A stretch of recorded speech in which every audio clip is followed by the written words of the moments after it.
En estos últimos días les hemos informado en varias oportunidades sobre los reclamos o sugerencias y pedidos que están haciendo los fiscales en cuanto a la aplicación del nuevo Código del Proceso Penal y los escollos a los que se están enfrentando. Esta mañana hubo una reunión entre la Asociación de Fiscales y la Fiscalía de Corte. No llegaron a una resolución concreta, siguen negociando, y de estos asuntos vamos a conversar a continuación con la fiscal Gabriela Fossati. Gracias por estos minutos.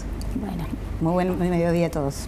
Bueno, empecemos justamente por estos escollos que están encontrándose a la hora de aplicar el código. Han señalado varios, entre ellos, por ejemplo, que han tenido que trabajar en horarios muy extendidos, que este nuevo código les obligaría a estar 24 horas de corrido, por ejemplo. ¿Eso efectivamente es así? Bueno, en primer lugar me gustaría aclarar algunos aspectos básicos que son un punto de partida necesario. Yo en lo personal, y sé que la gran mayoría de mis colegas también, teníamos muchas esperanzas en esta reforma. Teníamos muchas esperanzas, hoy estamos muy golpeados, pero seguimos teniendo esperanzas. Ustedes han dicho, de hecho, que el código actual es mejor que lo que se tenía y que, por tanto, no es que es en contra del código nuevo, sino del régimen de funcionamiento. No. ¿Algo así? Claro, en realidad nuestras objeciones no van en contra del código nuevo, quizás sí de la manera en que fue, de alguna manera, se fue modificando, porque algunas de las modificaciones son muy recientes y nosotros, con esta sobrecarga de trabajo, no tenemos el tiempo necesario y debido para estudiarlas en forma, y algunas de las resoluciones finales necesitan ser pensadas y mucho. Pero en general nuestro inconveniente más grande es en cuanto al mecanismo y al diseño de la implementación. Quiero que quede claro que nosotros no nos quedamos callados. Sí, quizás no se conocía en la opinión pública, pero la asociación a lo largo de todo este año fue anunciando inconvenientes que iban a suceder, y muchos integrantes de la asociación lo fuimos haciendo también de manera privada. Fuimos advirtiendo que estas cosas pasarían y no fuimos considerados. Tampoco fueron considerados y fueron llamados a participar de todo este programa de implementación los fiscales más experimentados, que hemos tenido una trayectoria más larga y que por lo tanto hemos vivido y tenemos una espalda más dura y nos hemos equivocado tantas veces que hemos aprendido de nuestros errores, ¿no? Ahora, Fossati, por ejemplo, una de las cosas que yo le comentaba recién era el tema de la carga horaria, que los turnos actuales, tal como está diseñado todo, los obligan a estar con 24 horas trabajando de corrido. La Fiscalía de Corte ha dicho en varias oportunidades que ustedes tienen un régimen de trabajo particular, que eso implica, y bueno, que si bien se pueden hacer ajustes de cosas, que bueno, forma parte también de su régimen de trabajo. ¿Cómo ha sido en la práctica aplicar el nuevo código en cuanto a esto? Mire, la realidad es que los problemas son varios. El problema de la carga horaria, en el caso de las fiscalías de flagrancia, lo destacan todos los compañeros que están en esa materia. Ellos lo que advierten es que, bueno, que están demasiadas horas a cargo del teléfono y de manera simultánea tienen que ir preparando toda la situación y todo el caso puntual para llevarlo al juzgado, con una carencia absoluta de un equipo administrativo que nos resuelva los temas secundarios. Se ha diseñado un sistema en el cual el fiscal es también el funcionario administrativo.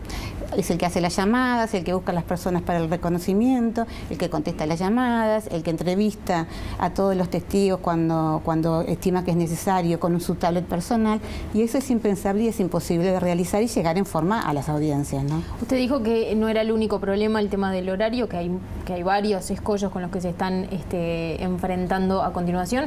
¿Cuáles son los que sí o sí tendrían que cambiar, teniendo en cuenta que probablemente por una cuestión de recursos todo no va a cambiar?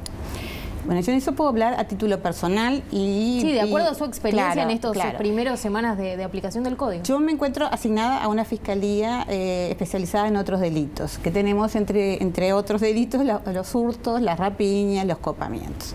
Yo les puedo decir que en lo que va de este mes, cada una de las fiscalías, que somos 5, hemos recibido más de 600 asuntos. Esos asuntos los tenemos que manejar en forma personal con un equipo conformado por 3 personas en un sistema informático CIPAO que no fue diseñado pensando en el usuario, que nos confunde muchísimo, que de alguna manera no nos da alertas de los casos que vamos haciendo, no nos da alertas de las respuestas que vamos recibiendo, y entonces nos obliga diariamente a ir artesanalmente, punto por punto, es decir, de los 600 casos, para ver si lo hicimos o para ver si tuvimos una respuesta.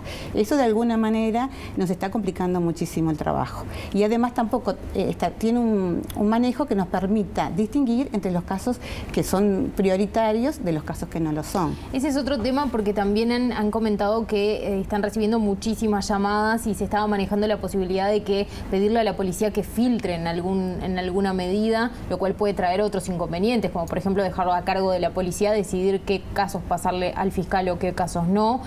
¿Cómo es en los hechos esto? ¿Cuántas llamadas, por ejemplo, recibe por un turno?